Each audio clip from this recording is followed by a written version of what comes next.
Baik, Assalamualaikum warahmatullahi wabarakatuh. Ini adalah merupakan pertemuan pertama ya, karena kita masih dalam masa belajar mandiri di rumah. Saya akan membawakan sebuah topik diskusi ya sebagai awalan pada mata kuliah kita yang bernama Social Media Advertising atau periklanan media sosial. Ini adalah sebuah pengantar, di mana di dalam pengantar ini adalah sebagai bridging atau pembukaan ya.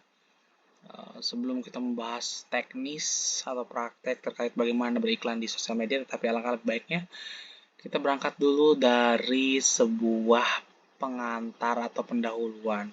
Ya, yang jelas yang pertama adalah kita berbicara tentang mengapa begitu pentingnya beriklan di media sosial di era pemasaran digital ini.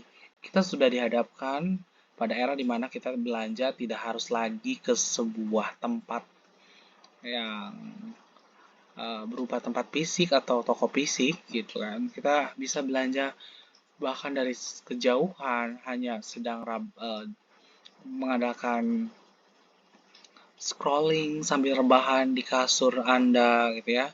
Dan juga sambil duduk bersantai di meja makan mungkin di tengah ruang tengah rumah sambil menonton televisi dan Anda bisa sambil melakukan transaksi jual beli tersebut ya, khususnya dalam konteks Anda belanja.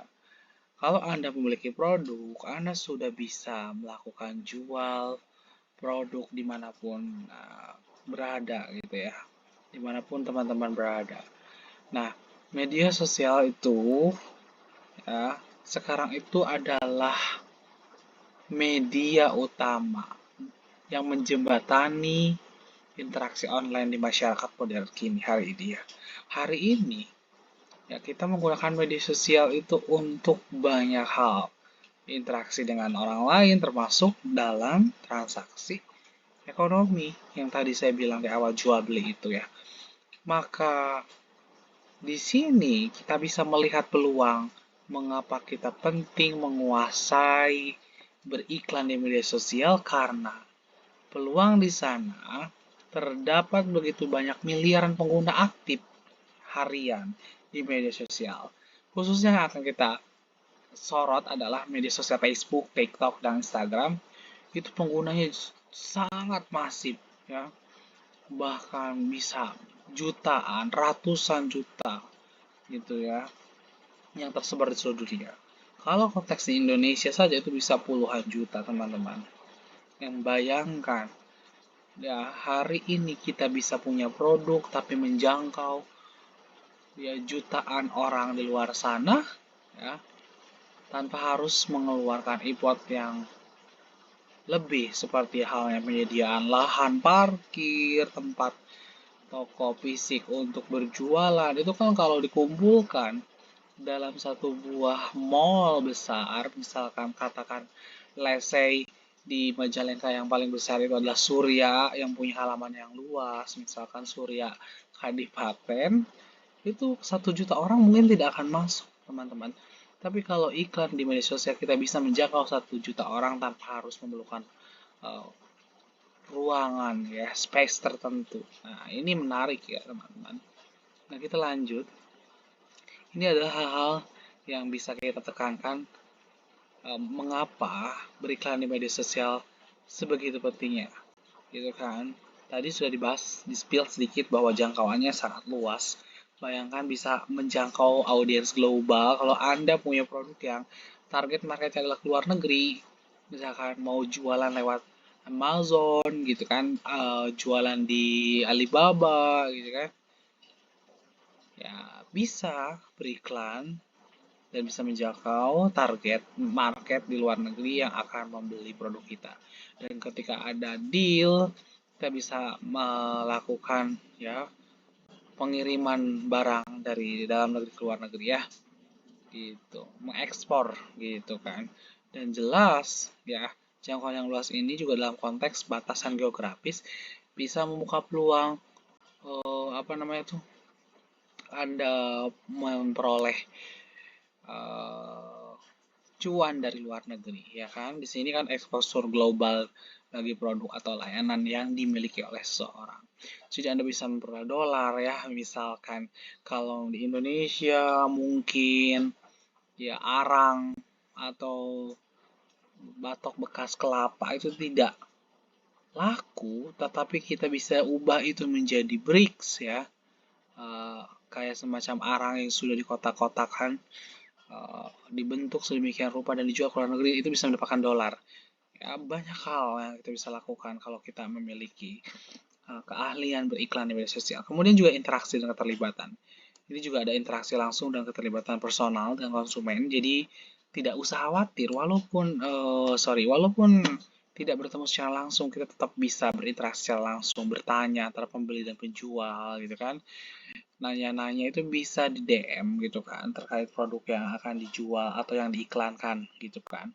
Responnya juga bisa cepat, bisa on time gitu. Hari ini, detik ini saya bertanya itu bisa langsung dibalas kalau orang yang di sana atau admin ya atau kita sebagai penjual itu standby gitu kan online itu maka bisa dibalas gitu kan. Kemudian analisis data dan targeting, nah data pengguna yang kaya gitu kan, begitu banyak data-data pengguna di media sosial yang bisa dijadikan target untuk iklan yang efektif ya. Jadi kita kalau menggunakan media sosial itu pasti ada data yang terrecord. Jadi misalkan Anda usia berapa, tinggal di mana, itu nanti ada data-data. Nanti kita belajar bagaimana menganalisis data tersebut. Ya, bagaimana iklan bisa tertarget dengan tepat gitu ya. Nah, ini data dan targeting. Ya.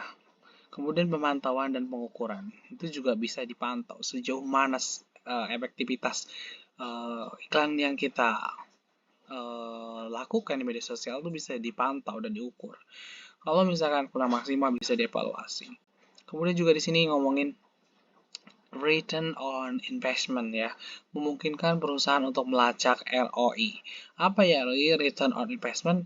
Return on investment itu adalah rasio daripada keuntungan yang diperoleh ya terhadap biaya yang dikeluarkan untuk beriklan. Misalkan kalau kita beriklan 1 juta, keuntungannya bisa dibaca dengan jelas, dilacak dengan jelas. Oh, bisa dapatnya 10 juta, berarti 9 juta. Itu bisa lebih terlacak ya, bisa lebih memungkinkan optimal dalam ROI-nya gitu ya. Sementara kalau kita jualan secara fisik, mungkin kita harus melakukan pelacakan terhadap ROI itu secara manual, ada pembukuannya gitu dan sebagainya. Tapi kalau kita beriklan di medsos gitu kan sudah by data, by system. Jadi kita tinggal menampilkan saja matriks atau grafiknya. Nah, ini juga ada poin trendsetter dan viralitas. Ada hal yang bisa kita prediksi di media sosial, tetapi juga ada hal yang tidak bisa dijelaskan oleh nalar karena ada yang namanya algoritma yang memungkinkan kadang-kadang apa yang kita posting, konten jualan kita itu bisa viral dalam waktu atau konteks yang tidak bisa dijelaskan oleh akal. Mungkin kita akan memperdalam poin itu di bidang atau di kajian algoritma ya teman-teman. Nah, di media sosial juga mendorong tren dan kemampuan menciptakan konten viral. Kalau sudah viral, itu kita bisa mendapatkan keuntungan exposure atau apa namanya pemaparan atau mengekspos produk kita atau media sosial kita kepada pihak-pihak yang sangat luas jangkauannya itu secara organik.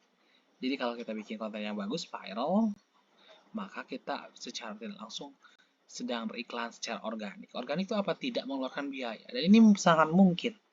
Ya, sangat memungkinkan di media sosial itu beriklan secara organik.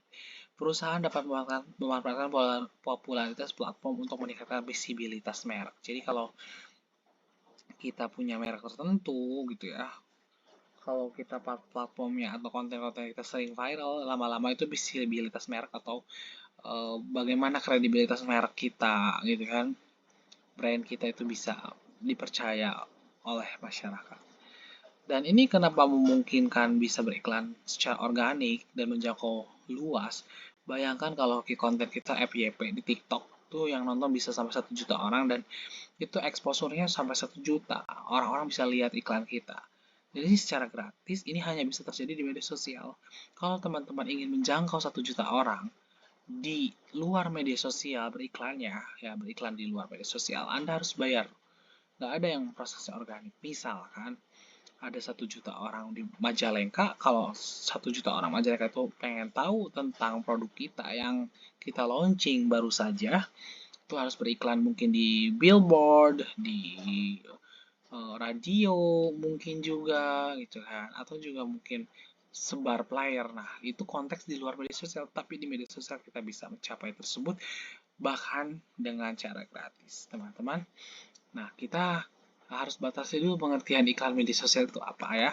Iklan media sosial adalah strategi pemasaran. Ini konteksnya adalah marketing yang menggunakan platform-platform media sosial untuk mempromosikan produk, bisa juga layanan atau merek kepada target audiens. Dan iklan ini dapat berupa konten yang berbayar atau organik. Seperti yang saya bahas sebelumnya, bahwa iklan di media sosial itu bisa berbayar ataupun organik, nanti yang bisa ditampilkan di berbagai platform media sosial. Contohnya yang kita akan lebih perdalam dari Facebook, Instagram, dan TikTok, teman-teman. Lalu kita ngomongin karakteristik utama iklan media sosial ya. Penargetannya tepat. Ini kadang-kadang kita kalau beriklan di luar media sosial secara konvensional, misalkan bagi-bagi player, kita sembarangan saja, yang lewat di depan kita, kita bagikan player kita ya, bagikan brosur. Kadang kita megatin di jalan-jalan, apa megatin bahasa Indonesia ya, menghadang gitu ya, di pinggir-pinggir jalan, ngasih player brosur kepada para pemotor gitu yang lewat di depan toko kita. Itu kan random dan targetnya mungkin tidak tepat, teman-teman, dan orang nggak butuh produk browse yang ada di browser tersebut. Tapi kalau pakai media sosial itu bisa lebih tepat. Interaksi dan umpan balik ini juga bisa memungkinkan interaksi dan umpan balik ya, seperti layaknya kita jualan secara face to face di dunia offline, secara langsung ada pembicaraan pembeli dan penjual. Di media sosial sangat memungkinkan itu. Bahkan kita bisa melayani banyak orang ya, di dalam konteks mengesampingkan ruang dan waktu. Jadi kita bisa membalasnya dimanapun, bisa berinteraksi dengan calon audiens kita kapanpun, dimanapun, sedang apapun. Jadi kita bisa melakukan multitasking. Bayangkan kalau Anda berinteraksi dengan penjual ataupun pembeli di di toko konvensional, di luar media sosial Anda beriklan, itu Anda sangat terbatas oleh ruang dan waktu. Jadi ketika Anda di sana, Anda hanya bisa di sana melaksanakan interaksi dan umpan balik. Ketika Anda keluar dari toko, pulang, ya Anda tidak bisa berinteraksi dengan audiens gitu ya. Format iklan yang beragam. Nanti kita akan bahas begitu banyak format iklan yang beragam yang bisa dilakukan di media sosial. Dan jelas biayanya terjangkau, pengukurannya yang efektif. Bagaimana kita bisa mengukur atau mengevaluasi iklan yang kita laksanakan di media sosial itu sangat mudah dan efektif dan juga terukur gitu ya, teman-teman.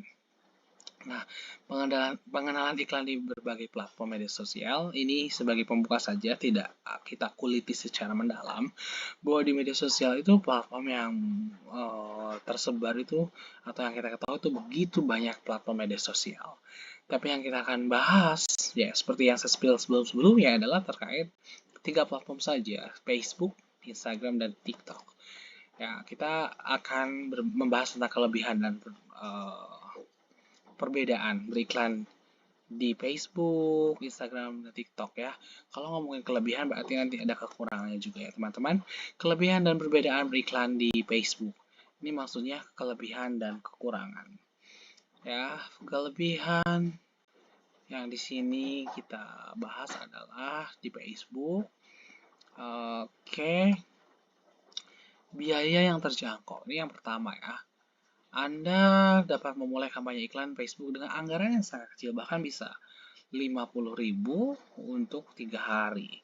Dan itu yang terjangkau, apa yang istilah katanya itu, yang terjangkau ya, cakupannya, yang exposure-nya, yang terpapar iklan yang Anda buat yang orang-orang yang bisa melihat iklan Anda itu bisa sampai ribuan orang, 5.000 orang dengan 50.000. Untuk mencapai 50.000 orang di dunia nyata itu sangat tidak mungkin dengan 50.000 orang. Dengan 50.000 rupiah.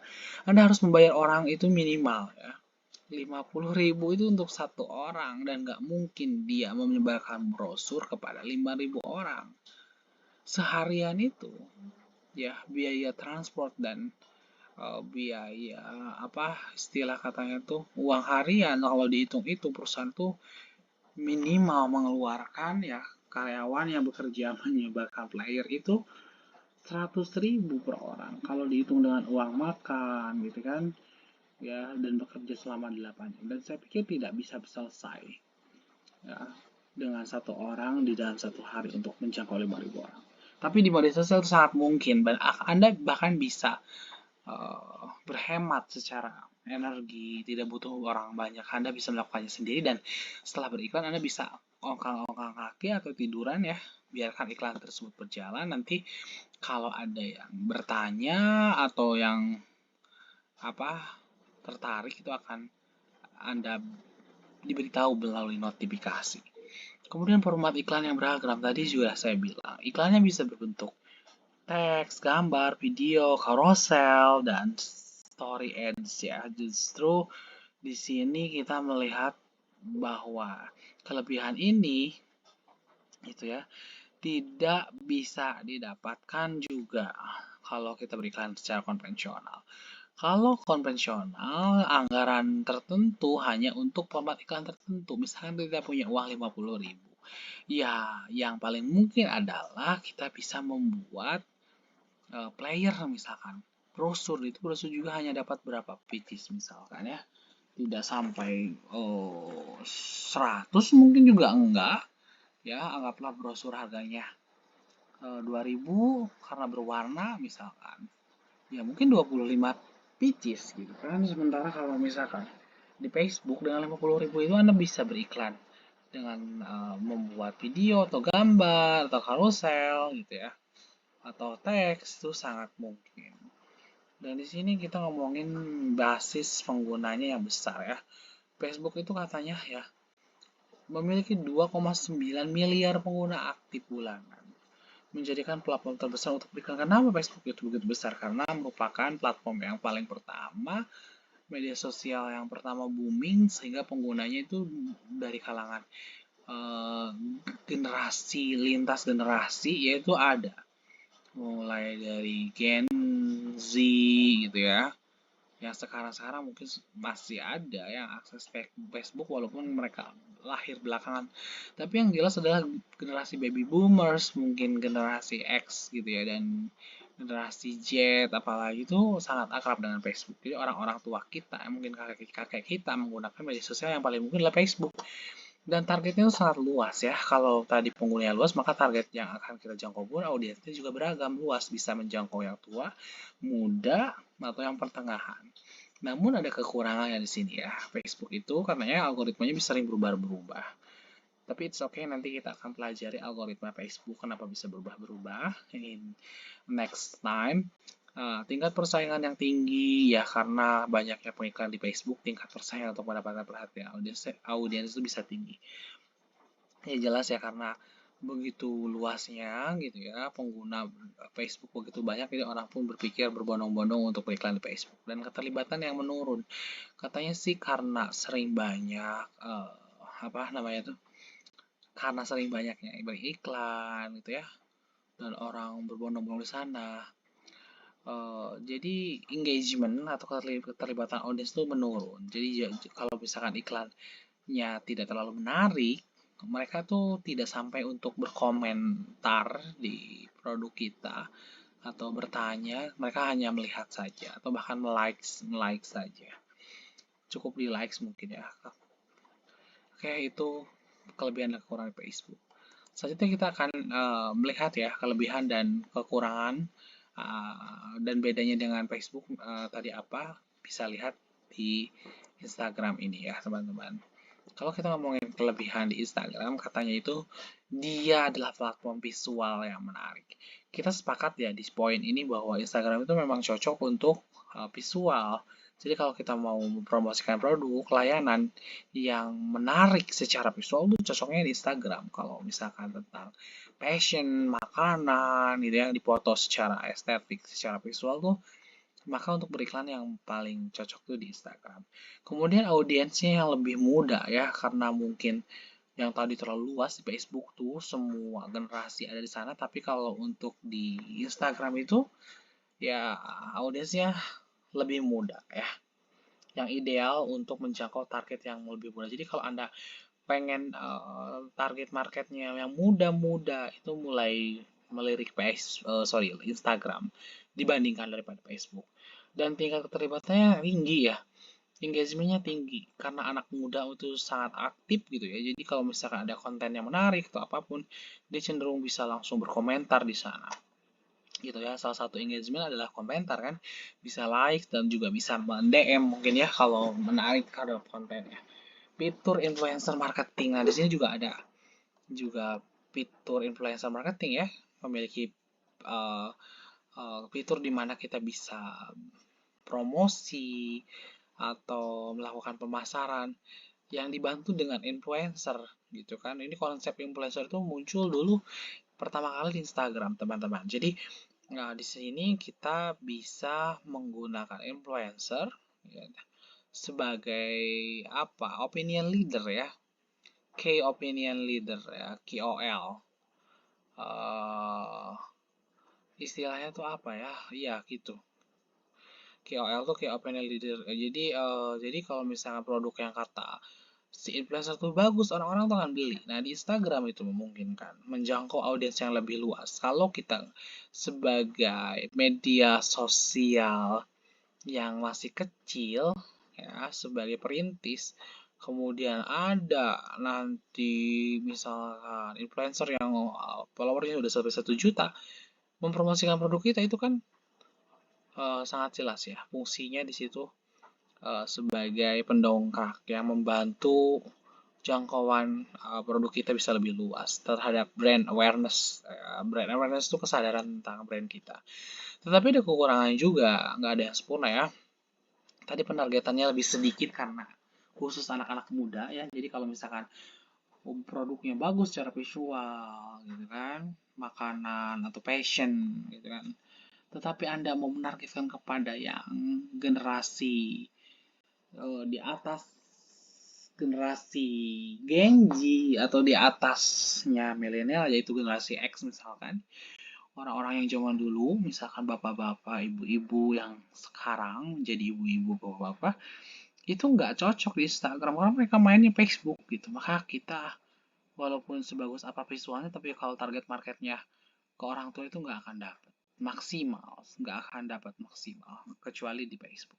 Dan basis penggunanya lebih kecil gitu kan. Artinya karena Instagram ini datangnya belakangan setelah Facebook, jadi penggunanya nggak terlalu sebanyak Facebook pengguna aktif bulanannya. Format iklannya yang terbatas katanya ya, karena eh, di sini itu dia lebih ke visual dan video saja. Jadi tidak bisa hanya teks mengandalkan iklan teks saja gitu kan. Jadinya dia lebih terbatas gitu kan. Kalau di Facebook itu kalau kita mau beriklan hanya teks itu bisa ya. Gitu kan. Karena Facebook tuh memungkinkan kita nulis di berandanya saja bisa hanya teks gitu. Tetapi kalau di Instagram itu tadi hanya bentuknya video dan gambar aja visual. Seperti itu. Lalu bagaimana kalau kita ngomongin kelebihan dan perbedaan atau kekurangan beriklan di TikTok? Coba kita lihat di TikTok itu punya kelebihan biayanya terjangkau katanya. Terjangkau tuh mungkin sama juga ya dengan yang tadi dibahas di awal tuh yang Facebook terjangkau gitu kan.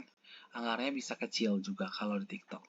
Audiensnya sangat terlibat. Nah, ini engagementnya yang paling tinggi itu di TikTok. Kenapa? Karena TikTok itu platformnya yang sedang berkembang dan kebanyakannya itu di TikTok itu anak-anak muda yang hampir semuanya itu anak muda. Anak muda di TikTok sangat aktif sehingga mereka bisa terlibat sangat intens terhadap konten yang dibuat. Nah, ini kan kalau platform yang sedang berkembang itu wah cepat banget nih perkembangannya itu menimbulkan peluang yang besar bagi pengiklan untuk menjangkau audiens baru. Dan format iklannya juga inovatif ya. TikTok itu bisa menarik sekali gitu ya. Ada video pendek gitu kan, ada augmented reality. Augmented reality itu kayak penggabungan antara realitas dunia nyata dan dunia digital. Jadi kayak ada efek-efek atau filter-filter tertentu, ada 3D misalkan dan sebagainya. Sangat interaktif. Nah, fitur-fitur interaktif tersebut tuh ada di TikTok. Ini menarik ya kalau di TikTok itu. Dan format-format iklannya itu selain tadi ada augmented reality, juga bisa ada video, gambar, itu juga bisa ya. Seperti di Instagram gitu kan. Dan di TikTok kelebihannya itu, iklannya itu inovatif, bisa nge-link langsung ke marketplace. Bisa juga belanja di TikToknya langsung sebagai penyedia iklan, tetapi juga bisa belanja transaksi di TikToknya secara langsung. Itu dulu ya. Kalau sekarang tuh harus dia nge-link ke toko marketplace seperti Shopee atau si hijau Tokopedia, ya kan. Tapi ada kekurangannya ya. Dan yang tadi selalu kalau memang audiensnya hanya anak muda, berarti kan kita tidak bisa menjangkau yang sudah tua gitu kan, yang usia tidak muda lagi, maka pilihan penargetannya terbatas dan basis penggunanya itu lebih muda ya. Yang lebih muda itu sangat muda, kadang-kadang itu aktif gitu ya, aktif benar-benar sangat terlibat engagementnya, tapi belum tentu juga beli karena bisa jadi kan masih sangat muda dan belum punya penghasilan gitu kan. Beberapa memang ada Gen Z atau Gen Y yang sudah berpenghasilan ya, milenial misalkan. Tetapi juga kita tidak bisa mengesampingkan adanya generasi alpha yang sangat muda itu udah terjun ke TikTok. Jadi tidak menjamin interaksi banyak juga ya kalau ya, engagementnya sampai ke sampai ke pembelian, selling itu juga tidak menjamin ya. Dan ini platform yang baru, jadi belum banyak data dan informasi tentang efektivitas iklan di platform ini. Jadi kita harus bisa melihat ya bagaimana orang-orang yang sudah beriklan di TikTok ini gitu ya, harus benar-benar mencari tahu gitu ya efektivitas beriklan di TikTok ini. Kalau di Facebook mungkin sama di Instagram kalau sudah banyak ada proven yang sudah terbukti, orang-orang yang membuktikan sehingga banyak cerita-cerita atau mungkin juga listen learn ya yang bisa dipelajari dari orang-orang yang sudah lama beriklan di Facebook dan di TikTok, sehingga mungkin bisa lebih efektif, ilmunya lebih banyak berseliweran. Sementara kalau lebih banyak ya di Facebook dan di Instagram, sementara kalau di TikTok itu karena masih platform yang berkembang, mungkin belum banyak orang yang share atau experience nggak sebanyak di TikTok, nggak sebanyak di Facebook atau di Instagram gitu ya. Kesimpulannya adalah, jadi platform mana yang terbaik untuk beriklan? Nah, di sini platform terbaik untuk beriklan itu tergantung pada target audiens, tujuan campaign, ya, dan anggaran kita, teman-teman. Jadi, kalau teman-teman emang target audiensnya yang luas ya di Facebook, gitu kan. Dan ini kita bisa baca ya, Facebook adalah pilihan yang tepat untuk menjangkau audiens yang luas dengan berbagai pilihan penargetan. Jadi ini sangat luas ya. Tapi Instagram adalah ya pilihan yang tepat untuk apa? Menjangkau audiens yang lebih muda dan mempromosikan produk atau layanan yang menarik secara visual. Kalau memang visualnya bagus, foto-foto bagus gitu ya, sangat menarik, eye catching banget. Itu ya tadi Instagram, karena Instagram itu memang lebih ke visual, branding platformnya itu gitu kan. Sementara kalau di TikTok adalah pilihan yang tepat untuk menjangkau audiens baru dengan format iklan yang lebih inovatif. Dia selain visual juga bisa ya, yang lainnya gitu kan ada apa namanya tuh bisa augmented reality di iklan itu bisa langsung link kepada marketplace-nya gitu kan. Wah, ada juga bentuk video pendek yang memang TikTok ini sejak keluar yaitu platform ini memperkenalkan dirinya sebagai penyedia hiburan atau konten dalam bentuk video pendek. Walaupun Instagram sudah ada Reels ya sekarang, tapi TikTok yang lebih dulu gitu, teman-teman. Nah, itu dia yang ingin saya sampaikan sebagai pengantar saja di mata kuliah sosial media advertising atau iklan periklanan di media sosial. Semoga teman-teman bisa lebih terbuka ya setelah melihat pengantar dari saya bagaimana atau arah mata kuliah ini akan kemana. Jadi teman-teman bisa mulai dari sekarang belajar atau mempersiapkan baca-baca referensi karena pada hakikatnya materi atau perkuliahan itu tidak satu arah hanya dari dosen saja, tetapi lebih sifatnya kepada two-way communications. Jadi kita interaktif ya, nanti kedepannya kita akan bisa banyak diskusi kalau di pertemuan luring ya, kalau pertemuan tatap muka langsung. Terima kasih atas perhatiannya. Assalamualaikum warahmatullahi wabarakatuh.